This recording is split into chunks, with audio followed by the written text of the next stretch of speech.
Bien, por amor a las personas que nos visitan, debemos informarles que estamos estudiando desde hace varios meses la doctrina bíblica de la santificación, un tema acerca del cual encontramos abundante material en la palabra de Dios. Este tema reviste de una importancia tal para los hombres que podemos decir sin temor exagerar que una persona que realmente está preocupada por el destino eterno de su alma debe procurar con diligencia obtener nociones claras y bíblicas acerca de la doctrina de la santificación. Dice la palabra de Dios que sin santidad nadie verá al Señor.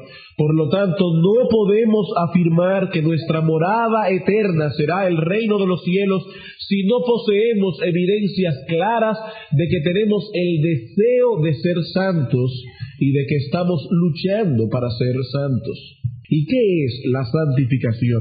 La santificación, como hemos visto ya en otros sermones, es una obra que hace Dios en el creyente, por medio de la cual Él restablece la imagen de Dios en nosotros, la cual fue perdida en la caída del primer hombre, Adán.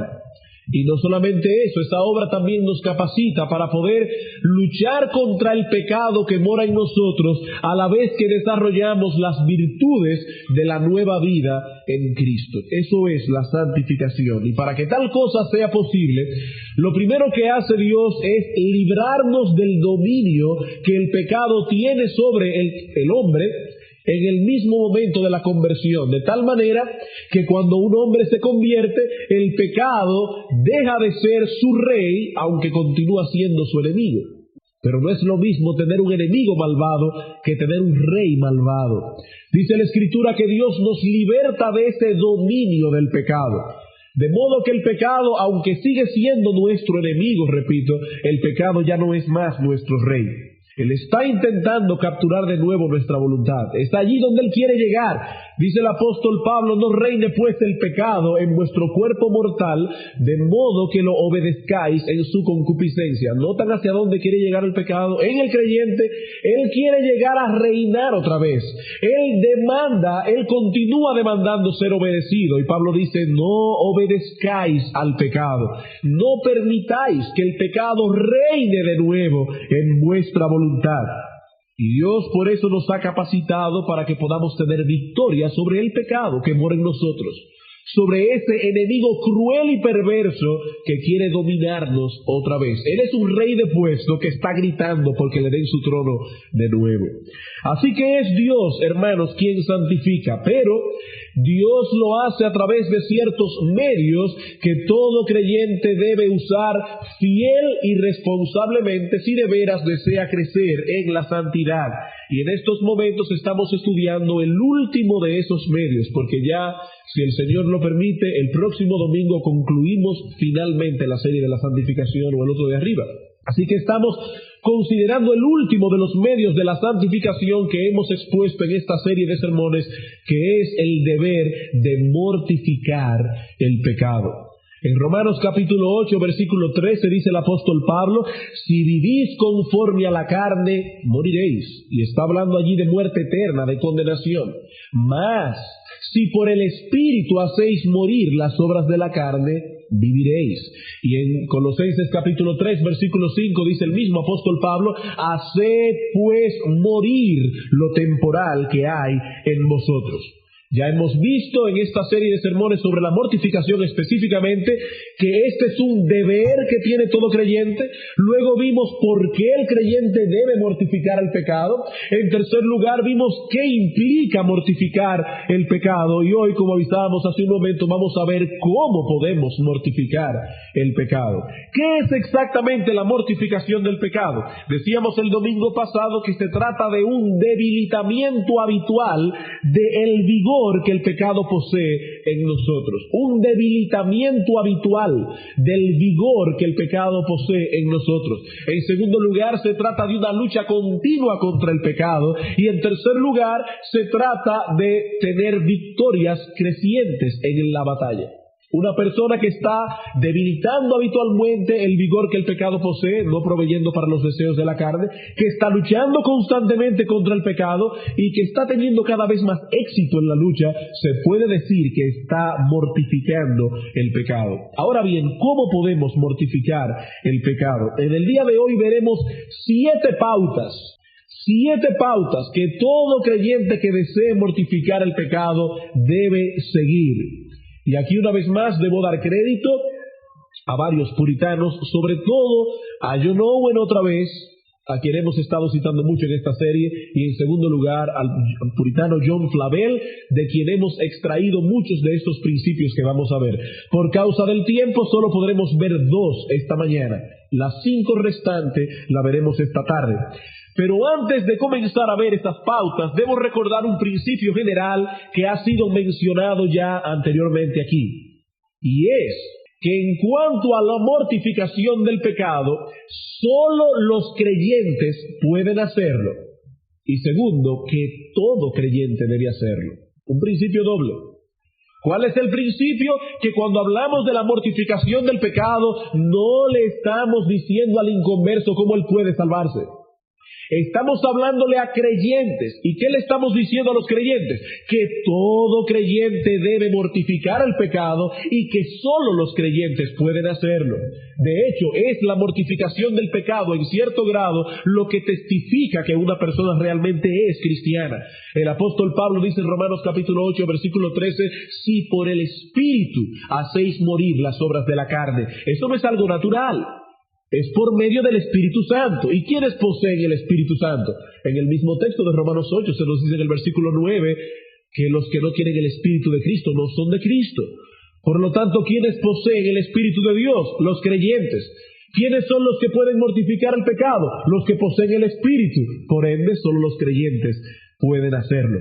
Se nos dice en Judas 19 que los inconversos son sensuales, que no tienen al Espíritu. Y cuando Judas habla de que los inconversos son sensuales, él no está hablando aquí de una persona sensual en el sentido sexual de la palabra, sino sensual en el sentido de que los creyentes se guían por sus deseos.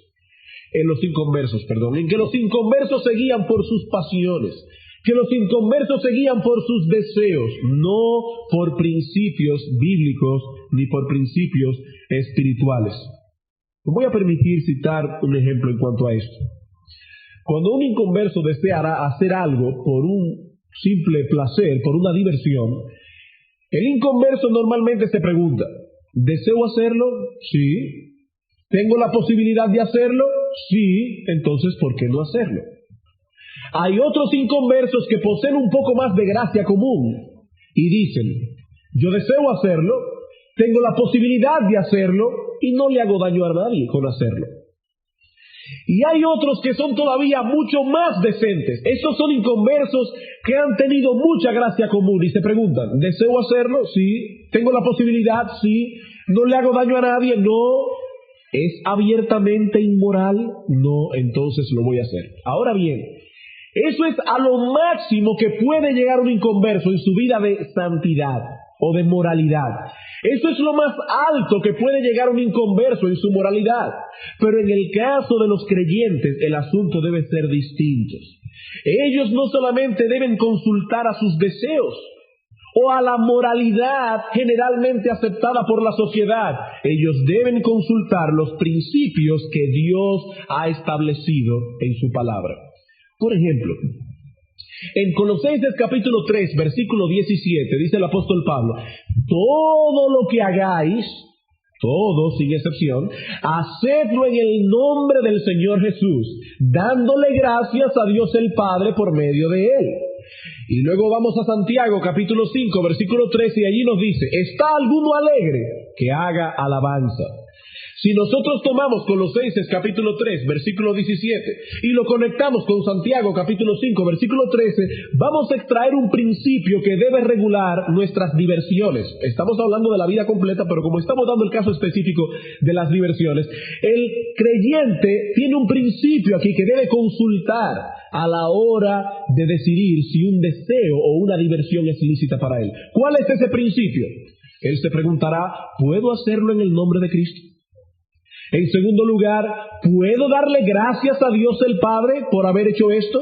Tercero, cuando yo me estoy divirtiendo y esa diversión me causa alegría, en medio de mi alegría puedo darle gracias al Señor, puedo alabar al Señor. Santiago dice, ¿está alguno alegre que haga alabanza? Hermano, si tú deseas hacer algo por diversión y no puedes hacerlo en el nombre de Cristo, no puedes darle gracias al Señor por estar haciendo eso en ese momento y en medio de tu alegría no puedes alabar al Señor, entonces ese deseo no es lícito para ti y tú no puedes obedecerlo. Debes abstenerte de él. ¿Y qué inconverso puede vivir bajo ese principio? Ningún inconverso. Eso es imposible. Un inconverso nunca va a llegar allí. Nunca va a llegar allí. Por eso es que decimos, solo los creyentes pueden hacerlo. Todo creyente debe hacerlo. El creyente debe mortificar el pecado que mora en él. La pregunta es, ¿cómo? Bueno, como les decía, vamos a dar 7 pautas esta mañana. Hoy, por el tiempo en la mañana, solamente veremos 2. Las 5 restantes la veremos esta tarde. Primera pauta para mortificar el pecado. Hermano, ¿tú deseas mortificar el pecado? Entonces, labora diligentemente en el fortalecimiento de tu fe. ¿Deseas mortificar el pecado? Labora diligentemente en el fortalecimiento de tu fe. Dice Richard Baxter, la debilidad de nuestra fe en la verdad de las Escrituras y el remanente de nuestra incredulidad es la causa principal de todo tipo de languidez en nuestro amor y en nuestra obediencia. Y añade Baxter, así que fortalecer la fe es fortalecerlo todo. ¿Cuál es la causa principal por la cual nosotros cedemos a la tentación? Dice Baxter, es un debilitamiento en nuestra fe. Por lo tanto, fortalecer la fe es fortalecerlo todo. Y en otro lugar del directorio cristiano, dice él, es la carencia de fe lo que hace a los hombres mundanos. Es la carencia de fe lo que hace a los hombres mundanos. Ellos no tienen visión para poder ver más allá de esta vida presente. Hermanos, si nosotros rastreamos nuestros pecados hasta su causa principal, ¿saben a dónde llegaremos? Llegaremos a encontrar incredulidad en nuestros corazones. Algo de incredulidad.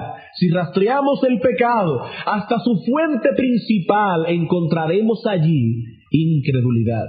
¿Qué nos dice el apóstol Juan en 1 de Juan capítulo 5 versículo 4? Él nos dice que la fe es lo que vence al mundo. ¿Cómo puede el creyente no ser seducido por el mundo? Por medio de la fe. Y el apóstol Pablo dice en Efesios capítulo 6, versículo 15, que la fe es un escudo por medio del cual podemos apagar todos los dardos de fuego del maligno. ¡Qué tremendo! ¡Qué tremenda armadura tiene el creyente con la fe! Dice que la fe es un escudo que puede apagar todos los dardos de fuego del maligno. La palabra que usa Pablo allí es sumamente interesante porque la palabra escudo en griego es una palabra muy similar a la palabra puerta en griego. ¿Y por qué razón son dos palabras similares? Porque los escudos que usaban los romanos normalmente en la guerra eran unos escudos del tamaño de una puerta, los cubría completamente de pies a cabeza. No era como esa tapa de zafacón que ustedes ven ahora en algunas películas. Era una especie de puerta que cubría completamente al soldado. Y el apóstol Pablo dice, si tú tienes ese escudo delante, tú vas a apagar todos los dardos de fuego del maligno. Hermanos, nosotros cedemos momentáneamente a nuestros deseos carnales porque en esos momentos no ejercemos fe. ¿Qué fue lo primero que hizo Satanás para poder seducir a Eva? Satanás introdujo la semilla de la duda en el corazón de Eva. Satanás puso a Eva a dudar no solamente de la veracidad de las palabras de Dios, sino también de su buena voluntad para con ella. ¡Qué astuto es Satanás! Satanás le dijo, ay Eva, entonces Dios te dijo que no comieras del árbol. ¿Sabes por qué te lo dijo Eva? Porque Dios no quería que tú te divirtieras. Y más aún, Eva, Dios te mintió, porque Él te advirtió que si tú comes de ese árbol morirás. Y yo te digo, Eva, no morirás. Dios es un mentiroso. Y fue solo cuando Eva le creyó momentáneamente a Satanás que el texto de Génesis nos dice que entonces ella vio que el árbol era bueno para comer y que era agradable a los ojos y codiciable para alcanzar la sabiduría. Pero cuando Eva vio el árbol de ese modo, cuando la semilla de la duda fue sembrada en su corazón. Así que, hermanos, si de veras deseas mortificar el pecado, tienes que fortalecer tu fe. Porque solo de ese modo creeremos acerca del pecado lo que Dios dice de él en su palabra. Y solo de ese modo nos apropiaremos por medio de la fe de los recursos que nuestro Señor Jesucristo nos ha dado para poder vencer el pecado. Así que por un lado es la fe la que nos lleva a ver el pecado en su justa dimensión. Y por el otro lado es la fe la que nos lleva a ver al autor y consumador de nuestra fe, a nuestro Señor Jesucristo, proveyéndonos todos los recursos necesarios para poder vencer el pecado. ¿Deseas mortificar el pecado? Entonces fortalece tu fe. Y algunos deben estarse preguntando, ¿y cómo yo puedo fortalecer mi fe? Te voy a dar dos principios para fortalecer tu fe. En primer lugar, escudriña las Escrituras para aumentar cada día tu conocimiento de Dios y de sus promesas. ¿Deseas fortalecer tu fe? Escudriña cada día las Escrituras para poder aumentar tu conocimiento de Dios y de sus promesas. ¿Qué nos dice Romanos capítulo 10, versículo 17? Es por el oír, y el oír por la palabra de Dios. Así que es por medio de la palabra de Dios que Dios implanta la semilla de la fe en el corazón del creyente. Otro texto, Primera de Pedro capítulo 2. Primera de Pedro capítulo 2. Noten lo que estamos diciendo. Estamos diciendo que la palabra de Dios es el medio por medio del cual Dios implanta la fe en el corazón del hombre. Primera de Pedro capítulo 1, versículo 23 al 25. Dice el apóstol: siendo renacidos no de simiente corruptible, sino de incorruptible, por medio de la palabra de Dios que vive y permanece para siempre. Porque toda carne es como hierba, y toda la gloria del hombre como la flor de la hierba. La hierba se seca y la flor se cae, mas la palabra del Señor permanece para siempre, y esta es la palabra que por el Evangelio os ha sido anunciada. Traten, hermanos, de no distraerse con el ruido ese. Y pongan atención aquí porque esto es muy importante. Estamos diciendo que es la palabra de Dios la semilla que usa Dios para implantar en nuestros corazones la fe. Pues del mismo modo, hermanos, es la misma palabra de Dios la que el Señor usa para fortalecer esa fe. Sigan leyendo el texto. Desechando pues toda malicia, todo engaño, hipocresía, envidias y todas las distracciones, desead como niños recién nacidos la leche espiritual no adulterada, para que por ella crezcáis para salvación. Para que por ellas crezcáis para salvación. ¿Y acaso no es la fe algo indispensable, esencial en la salvación? Entonces, si crecemos en la salvación, estamos creciendo en fe. ¿Tú deseas crecer en fe? Escudriña cada día las Escrituras para que puedas conocer mejor a Dios y sus promesas. Segundo principio, ejercita tu fe. ¿Tú quieres fortalecer tu fe? Ejercita tu fe.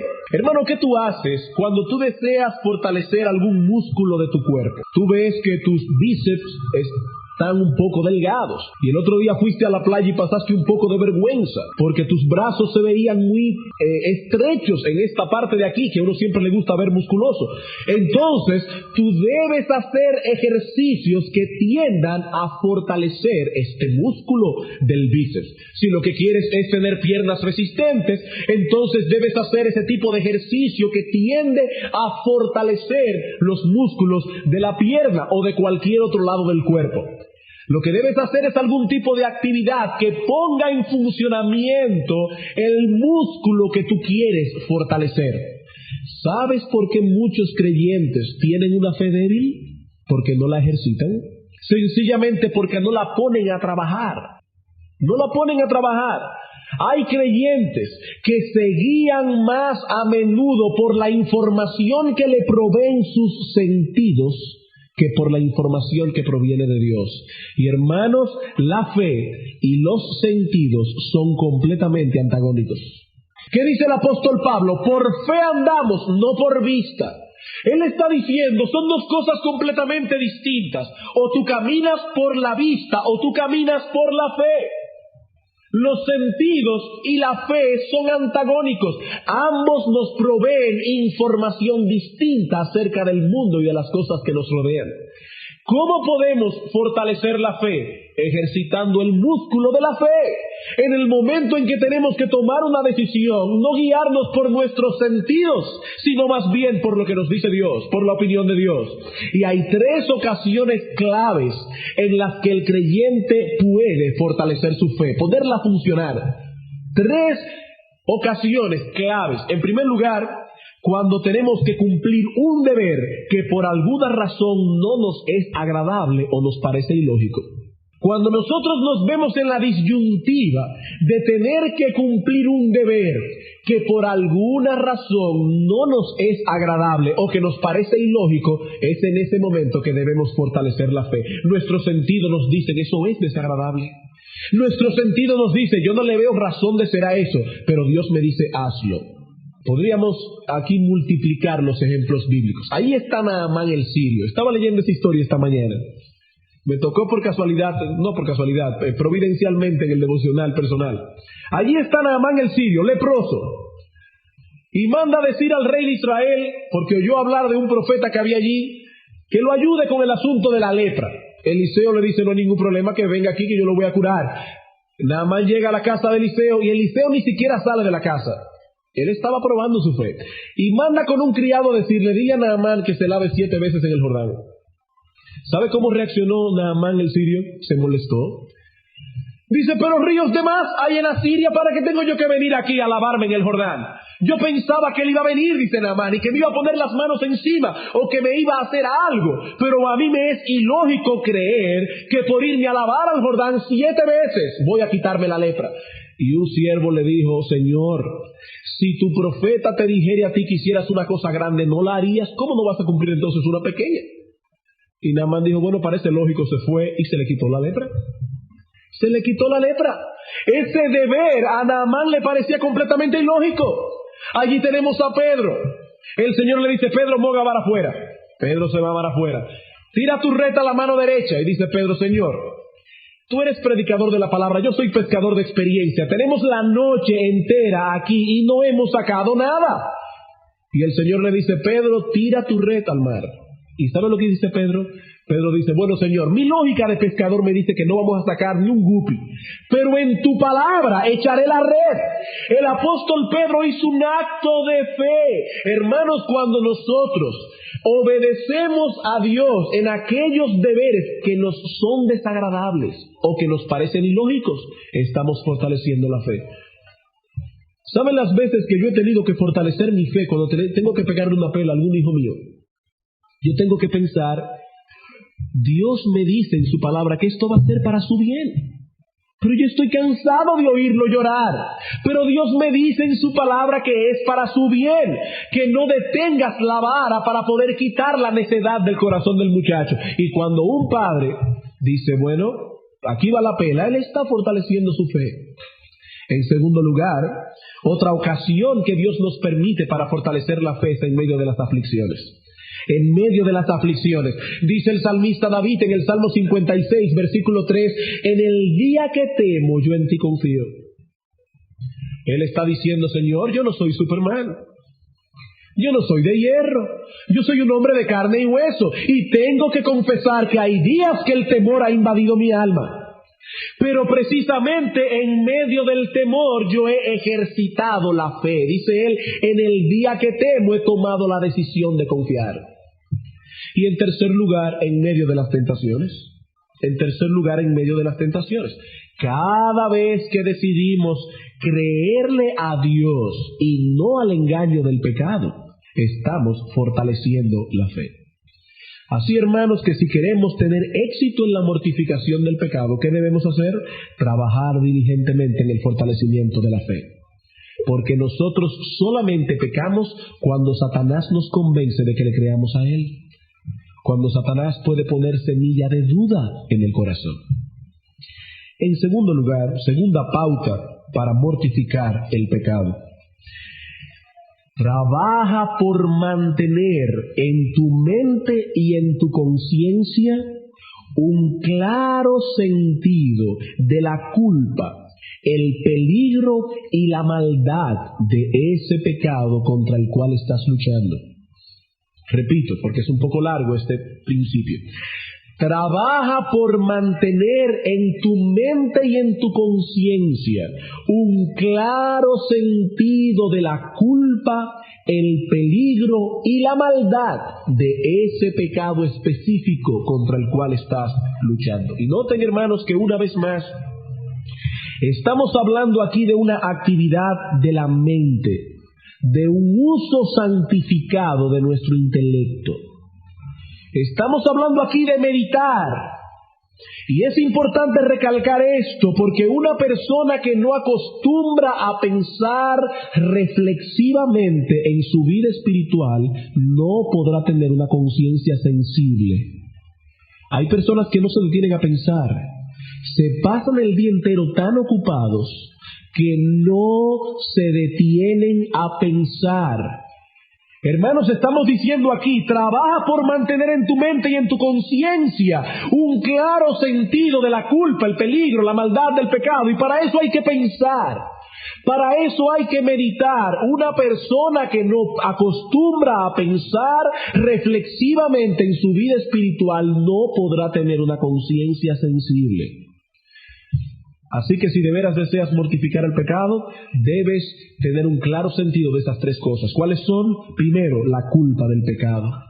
La culpa del pecado. Una de las formas en que trabaja en nosotros el engaño del pecado es precisamente disminuyendo el complejo de culpa. El pecado trata por todos los medios de convencernos de que el asunto no es tan grave, de que mucha gente hace lo mismo, de que hay hermanos de la iglesia que tienen pecados peores que el tuyo, y todo eso lo está haciendo el pecado para disminuir tu complejo de culpa.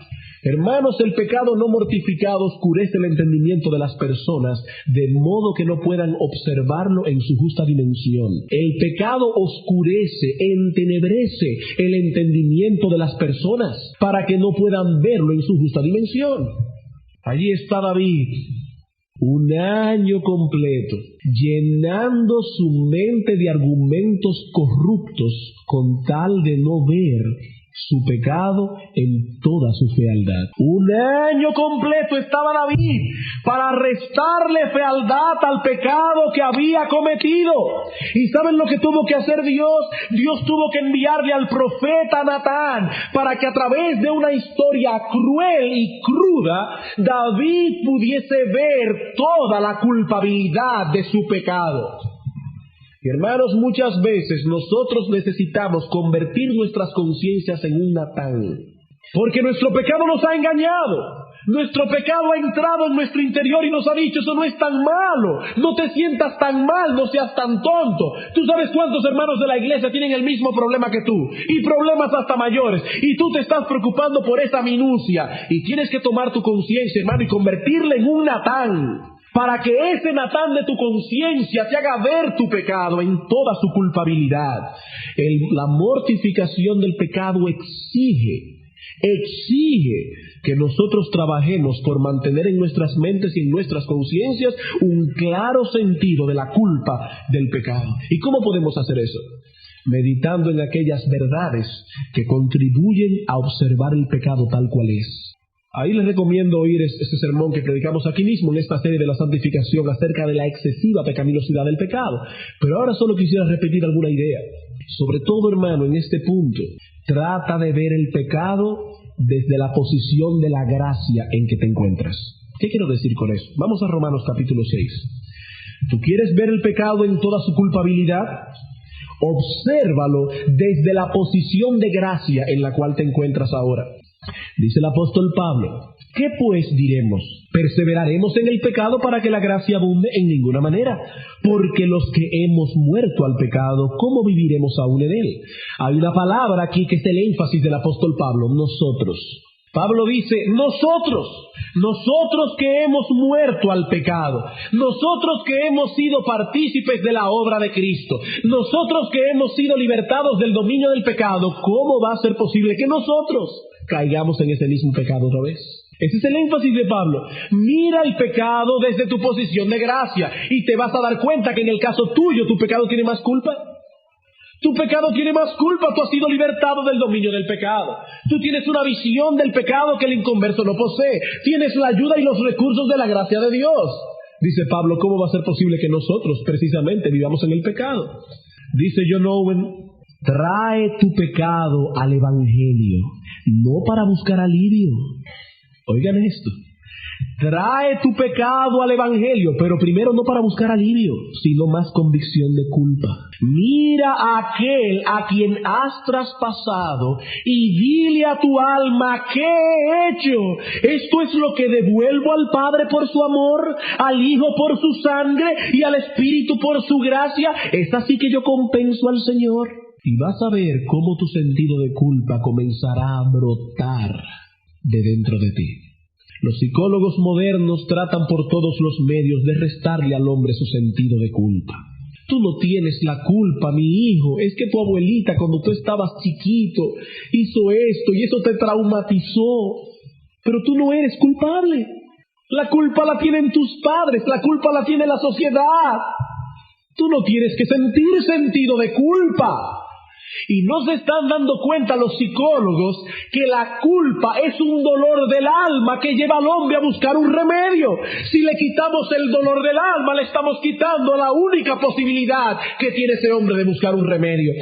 ¿Sabe cuáles son las úlceras más peligrosas? Las que no tienen dolor. Las úlceras indoloras. Usted tiene un hoyo en el estómago y no lo siente. ¿Y sabe cuándo se viene a dar cuenta de que usted tiene una úlcera? Cuando se convierte en una úlcera sangrante. Hermanos, qué bueno es el dolor. Qué bueno es el dolor. Yo no puedo ver mis órganos internos, pero cuando algo anda mal, mi cuerpo, por el bien mío, me manda una señal de dolor.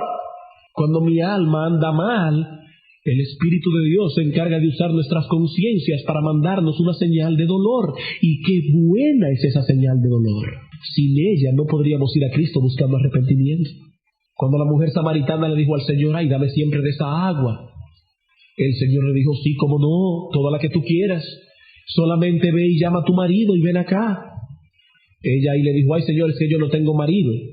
Y Cristo le dijo, bien has dicho que no tienes marido porque has tenido 5 y vives con uno ahora que no es tu marido. ¿Acaso fue Cristo descortés con esa mujer? No, Él fue amoroso. Él quiso encender en su conciencia un sentido de culpa.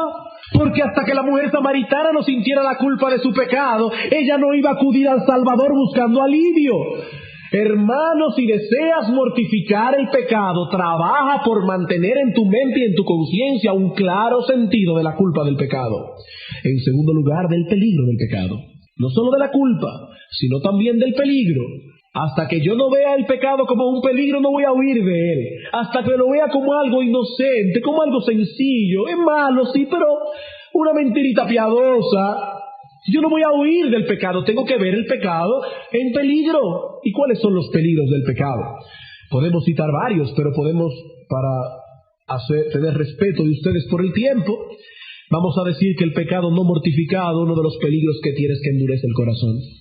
El pecado no mortificado endurece el corazón. Hebreos capítulo 3, versículos 12 y 13. Dice el autor de los Hebreos, mirad, hermanos, que no haya en ninguno de vosotros corazón malo de incredulidad para apartarse del Dios vivo. Antes exhortaos los unos a los otros, entre tanto que se dice hoy, para que ninguno de vosotros se endurezca por el engaño del pecado. Noten cómo comienza esta exhortación. Mirad, hermanos. Y cuando ustedes ven en la Biblia, mirad, lo que Dios está diciendo allí es, pongan mucha atención, estén alertas, escuchen atentamente a lo que voy a decir. Usen todos los medios a vuestra disposición, dice el autor de Hebreos. ¿Por qué? Porque el pecado conlleva una serie de tretas, una serie de triquiñuelas a través de las cuales endurece nuestro corazón. Todo pecado no mortificado endurece el corazón en cierto grado. Oigan bien, todo pecado no mortificado endurece el corazón en cierto grado. Pero ¿saben a dónde te quiere llevar esa dureza? No es a endurecértela en cierto grado. El propósito del pecado es llevarte a una dureza total y absoluta, de modo que te apartes de Dios. Eso es lo que dice el texto. Mirad, hermanos, que no haya en ninguno de vosotros corazón malo de incredulidad. ¿Para qué? Para apartarse del Dios vivo. Recuerden, hermanos, que el pecado es modesto al principio. El pecado no nos dice desde el principio a dónde nos quiere llevar. Él es modesto. Lo que Él pide no es mucho al principio, pero su deseo, su meta es llevarte a lo peor. El pecado te endurece en cierto grado, pero con el propósito de llevarte a un endurecimiento total y absoluto. Por tanto, hermanos, si la palabra de Dios leída en privado está haciendo poca impresión en tu alma, si vienes a la iglesia y escuchas la palabra de Dios predicada, y esa palabra predicada está haciendo poca impresión en tu alma, ya tú sabes que ahí hay cierto grado de dureza de corazón. Recuerden que la dureza de corazón no es la capacidad de llorar en un sermón. Una persona puede derramar muchísimas lágrimas en un sermón y ser duro de corazón. Cuando la Biblia habla de dureza de corazón, está hablando de que el corazón está tan duro, tan áspero, que la palabra, que es como un martillo, ya no puede hacer impresión en el corazón. ¿Y para qué quiere la palabra de Dios hacer impresión en el corazón? Para llevarte a la obediencia. No estamos hablando de llorar. Una persona puede nunca llorar en un sermón y no ser duro de corazón. Así que si estás leyendo la palabra en privado y esa palabra está haciendo poca impresión en tu corazón, y la palabra escuchada desde el púlpito no te lleva a menudo a tomar resoluciones prácticas de cómo vencer ese pecado que ha sido expuesto por medio de la predicación, ya tú sabes que hay un grado de dureza en tu alma. Esa dureza ya ha comenzado a corroer tu corazón. Y debes saber que si continúas en ese camino, terminarás apostatando de la fe. Pero los creyentes no pueden apostatar de la fe. Claro que no. Los creyentes no apostatan de la fe, los verdaderos creyentes. Pero en los verdaderos creyentes Dios ha puesto un principio de perseverancia que los lleva a luchar en pos de la santidad. Por eso Pablo dice, si vivís conforme a la carne, moriréis. Por otra parte, el pecado no mortificado tiene otro peligro, y es que acarrea la corrección temporal de Dios. El pecado no mortificado acarrea la corrección temporal de Dios.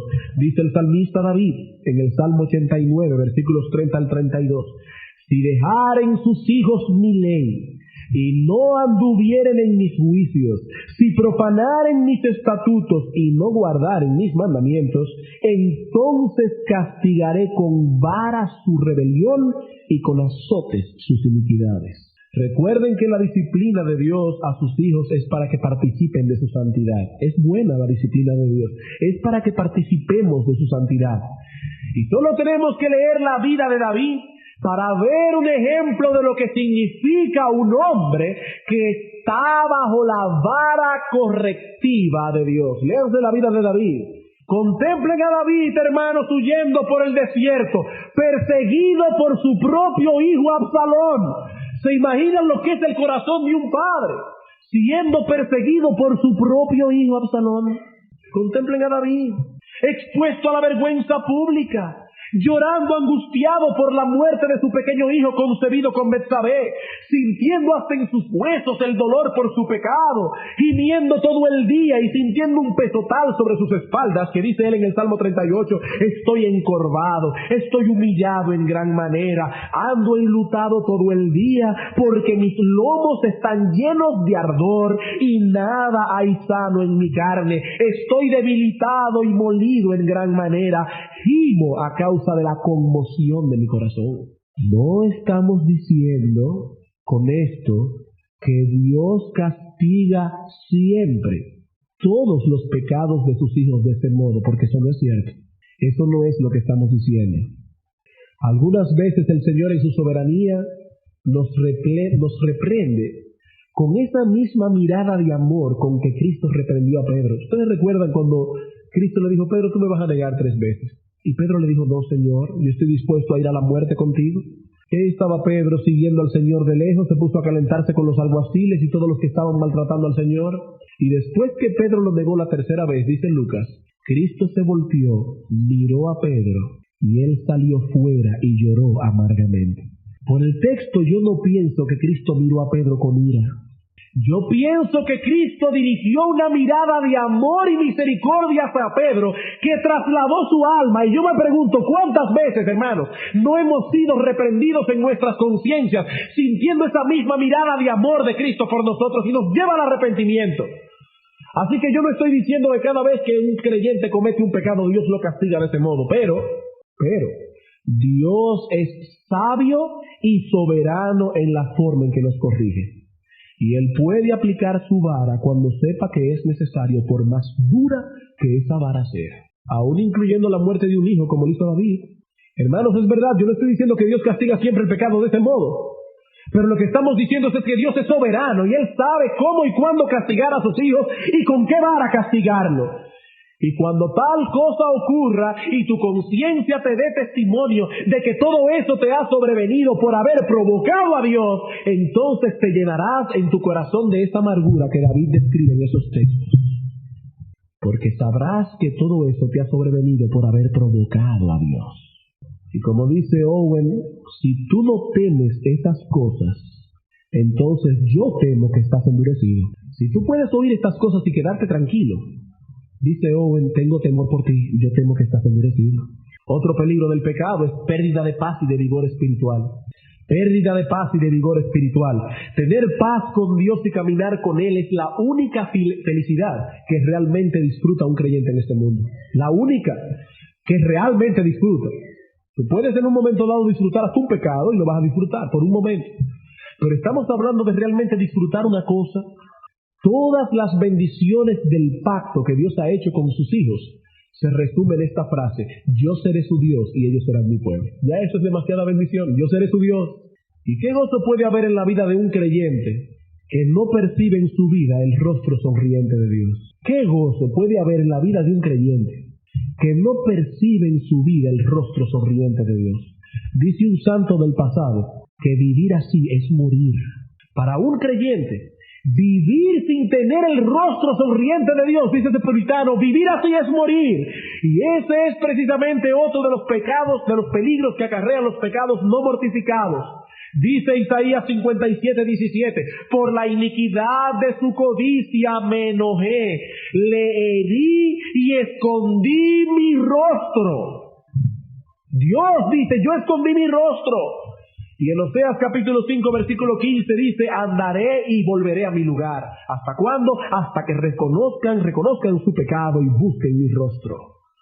Y luego añade el profeta, en su angustia me buscarán, porque él sabe que se van a angustiar. Hermanos, Dios dice aquí, yo los dejaré, esconderé de vosotros mi rostro. Y para un creyente que alguna vez ha disfrutado la comunión con Dios, no existe un infierno más grande que el Dios se esconda de su alma.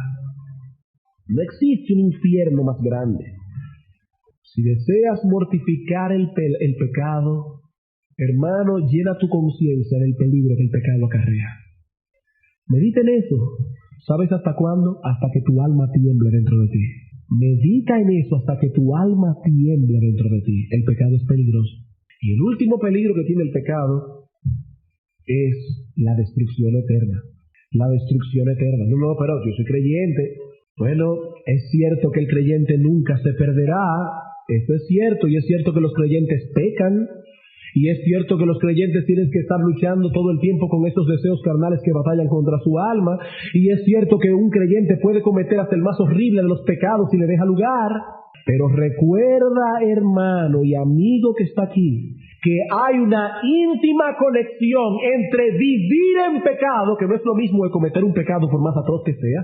Hay una íntima conexión entre vivir en pecado y la destrucción eterna en el infierno. Pablo dice, si vivís conforme a la carne, moriréis.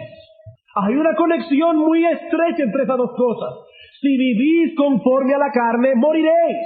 Y en Hebreos 3 dice, el pecado te va a endurecer, y cuando te endurezca te apartarás de Dios. ¿Y sabe lo que dice Hebreos 10:38? Y el que se apartar de mí no agradará mi alma, y en el cielo no habrá nadie que no sea agradable a Dios.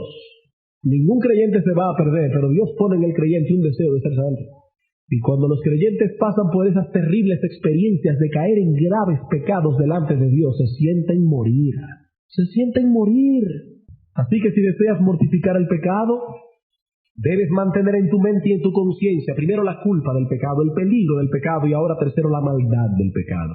La maldad del pecado. No es lo mismo que el peligro del pecado. Cuando tú consideras el peligro de algo, estás pensando en cosas que pueden venir en un futuro, sea lejano o cercano. Esos son los peligros. Pero cuando consideramos la maldad de ese algo, estamos pensando en un efecto que ya está ahí. Fíjense, el peligro es algo que me puede acarrear una cosa. Pero cuando hablamos de la maldad del pecado, no estamos hablando de algo que puede sobrevenir, sino de algo que ya está ahí. El pecado puede acarrearnos peligros futuros, sean cercanos o lejanos, pero el pecado está ahora en el presente preñado de maldad. Eso es lo que estamos diciendo. Y debes considerar esta maldad sobre la cual está constituida esencialmente el pecado. Hermanos, el pecado es en sobremanera pecaminoso, dice Pablo. Como él quería expresarlo de alguna manera, dice, el pecado es sobremanera pecaminoso. Considera, por ejemplo, hermano, cómo el pecado contrista al Espíritu Santo. Qué maldad más grande la del pecado. Contrista al Espíritu Santo. Y en Efesios 4:30 dice, no contristéis al Espíritu Santo, con el cual fuisteis sellados para el día de la redención. Y esa no es una maldad pequeña. Contristar la persona divina que ha venido a ser morada para auxilio nuestro. Contristar a aquella persona divina que la Biblia llama nuestro consolador. Contristar a esa persona divina que fue la que implantó en nosotros la gracia de la salvación. ¿Ustedes pueden imaginar una maldad más grande que esa? El pecado contrista al Espíritu de Dios. Considera, hermano, también cómo el pecado expone a vituperio al Salvador de tu alma, al Señor Jesucristo. El pecado expone a vituperio al Salvador de tu alma. ¿Qué maldad más grande tiene el pecado? Recuerda, hermano, que cuando tú cometes un pecado, lo que estás haciendo es arrepintiéndote de haberte arrepentido. Tú habías cometido esos pecados cuando eras inconverso. Te arrepentiste de ellos y les diste la espalda porque dijiste, esos pecados me iban a llevar a la muerte. Pero ahora has dado vuelta de nuevo y ya has regresado a tu pecado. ¿Qué estás haciendo? Te estás arrepintiendo de haberte arrepentido. Estás diciendo, yo dejé mi pecado porque yo creía que esto me iba a llevar a la muerte. Me fui y abracé el Evangelio y abracé a Cristo porque yo creía que en Él iba a obtener la vida eterna, pero me han engañado. Me han engañado, por eso he vuelto a mi pecado otra vez. Por eso he vuelto a mi vómito de nuevo, como dice Pedro. Por eso vuelvo a revolcarme en el cielo, porque ahora me he dado cuenta que el Evangelio es un fraude. Hermanos, pecar para un creyente es arrepentirse de haberse arrepentido. ¿Y sabes lo que haces con tu pecado? Gratificas al adversario de tu Señor. ¿Y acaso puede haber una maldad más grande que esa? Que nuestro pecado expone a vituperio al Salvador de nuestra alma, al Señor Jesucristo. Considera también, hermano, cómo el pecado corroe de tal modo nuestras fuerzas espirituales que termina debilitando nuestra utilidad en el reino de Cristo. ¿Qué maldad más grande tiene el pecado? Que debilita nuestra utilidad para servir al Señor en su reino. Dice Pablo en 2 Timoteo capítulo 2, versículo 21 al 22, si alguno se limpia de estas cosas, será un instrumento para honra, santificado, útil al Señor y dispuesto para toda buena obra. Pero si alguno se limpia de estas cosas, por eso le dice a Timoteo, huye de las pasiones juveniles y sigue la justicia, la fe, la paz, el amor con los que de corazón limpio invocan al Señor. Todo creyente verdadero tiene un deseo muy grande de ser útil en alguna manera en el reino de Cristo. ¿No es eso verdad? ¿Acaso no es cierto que todo creyente tiene un deseo de ser útil en cierto grado, hacer algo con lo cual pueda devolver en gratitud lo que el Señor ha hecho por él? Pero hermano, la maldad del pecado es tan grande que corroe tus fuerzas espirituales y no te permite ser útil. No te permite ser útil en el reino de Cristo. Pero para mí la maldad más grande que tiene el pecado, ¿saben cuál es? Que nos aleja de Dios, que es la fuente de todo bien. Y si hay algo que me aleja de aquel que es la fuente de todo bien, ese algo tiene que ser el pecado más grande, o la maldad más grande del mundo. porque me está alejando de aquel que es la fuente de toda bendición, aquel que es la fuente de todo bien. Y considerando todas estas y otras cosas, podrás contemplar ese pecado contra el cual estás luchando y que tanto te seduce en su verdadera dimensión de iniquidad. Si no miras tu pecado con un fuerte sentido de culpabilidad, si no lo contemplas como un peligro y como algo que está preñado de maldad, no te dedicarás con ahínco a darle muerte. Podemos dar otras directrices más prácticas que veremos esta noche, pero hermano, las directrices que vamos a dar esta noche no sirven de nada si yo no te convenzo en esta mañana de que el pecado tiene culpa, de que el pecado tiene peligros y de que el pecado está preñado de maldad. Considera eso. Trabaja por mantener en tu mente y en tu conciencia un claro sentido de esas cosas. Esta tarde continuaremos dando algunas pautas acerca de cómo podemos mortificar el pecado. Hoy en la mañana por el tiempo hemos visto dos. Primero, labora diligentemente en el fortalecimiento de tu fe. Segundo, trabaja por mantener en tu mente y en tu conciencia un claro sentido de la culpa, el peligro y la maldad del pecado. Pero permítame ahora dar una nota de balance aquí. Hermano, si estas cosas han inquietado tu alma, todo esto que hemos visto hoy, dale gracias a Dios por ello. Porque eso es un síntoma de que tu corazón no está completamente endurecido. Si estas cosas que hemos visto te han hecho sentir mal y tu conciencia allí en tu silla te está acusando y te has sentido mal oyendo estas cosas, hermano, dale gracias a Dios por ello, porque eso es un síntoma de que el pecado no te ha endurecido completamente todavía. Eso quiere decir que Dios en su misericordia todavía está actuando amorosamente contigo a través de tu conciencia. Dale gracias a Dios por ello.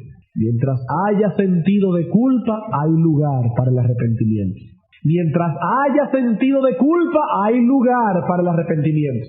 Y mientras haya lugar para el arrepentimiento, hay solución para tu mal. Porque Cristo dice, nadie que viene a mí yo lo echo fuera. Hermanos, Dios no es un Dios cruel. Él no es cruel ni siquiera con sus criaturas, mucho menos con sus hijos. Por lo tanto, si el Espíritu de Dios te ha redarguido de pecado esta mañana, es porque Él te ama. Si el Espíritu de Dios te ha hecho sentir incómodo en tu silla, es porque Él te ama. Cuando el Espíritu Santo redarguye a un hijo de Dios, lo hace para guiarlo al arrepentimiento, no para guiarlo a la desesperación y a la locura. Eso es una muestra de amor. Y amigo que nos visitas esta mañana, posiblemente nunca habías pensado que el pecado era algo tan serio delante de Dios. Posiblemente hasta el día de hoy vivías despreocupadamente en tu pecado, pensando que no habrían de tener mayores consecuencias. Pero si las cosas que has escuchado esta mañana desde este púlpito han levantado tu sentido de culpabilidad, debes estar agradecido también por ello a Dios, porque Dios primero hiere para luego poder sanar. Dios primero hiere para luego venir con el remedio del Evangelio. Escucha nada más el testimonio de un hombre que pasó por una experiencia similar, el apóstol Pablo. Dice él, yo sin la ley vivía en un tiempo, pero venido el mandamiento, el pecado revivió y yo morí. ¿Qué está diciendo Pablo aquí? Dice, yo sin la ley vivía. Yo estaba feliz de la vida. Yo creía que yo era temeroso de Dios. Yo era fariseo, era un hombre religioso, era un hombre moralista. Yo vivía. Yo estaba tranquilo con mi conciencia. Yo creía que iba delante del trono de Dios. ¿Hasta cuándo? Dice Pablo. Hasta que me enfrenté con la ley. Y dice, cuando el pecado revivió, entonces yo morí. Toda esa alegría con la que yo vivía, toda esa despreocupación en la que yo actuaba se esfumó cuando yo contemplé la divina ley y me di cuenta que había transgredido la ley del Todopoderoso. Y dice él más adelante, de manera que la ley a la verdad es santa y el mandamiento santo, justo y bueno. Y ahora se pregunta, luego, ¿lo que es bueno vino a ser muerte para mí? En ninguna manera, sino que el pecado, para mostrarse como pecado, produjo en mí la muerte por medio de la ley, a fin de que por el mandamiento el pecado llegase a ser sobremanera pecaminoso. Pablo está diciendo, el pecado no se muestra como pecado. El inconverso evade los impuestos, que a él no le da problema eso. El inconverso moralista, inclusive. Él dice, ¿para qué voy yo a pagar todos los impuestos para dárselo a unos corruptos ladrones? Porque la Biblia dice que hay que pagar los impuestos. Pero el inconverso moralista dice, yo no robo abiertamente, pero si puedo hacer algo, conectar directamente a la luz, ¿cuál es el problema? Él no ve el pecado como pecado. ¿Hasta cuándo? Hasta que se enfrenta con la ley de Dios. Y dice Pablo, el pecado cuando se enfrentó con el espejo de la ley, fue que yo pude verlo en sobremanera pecaminoso. Ahí fue que yo vi el pecado realmente como era. Y el pecado me mató, dice Pablo.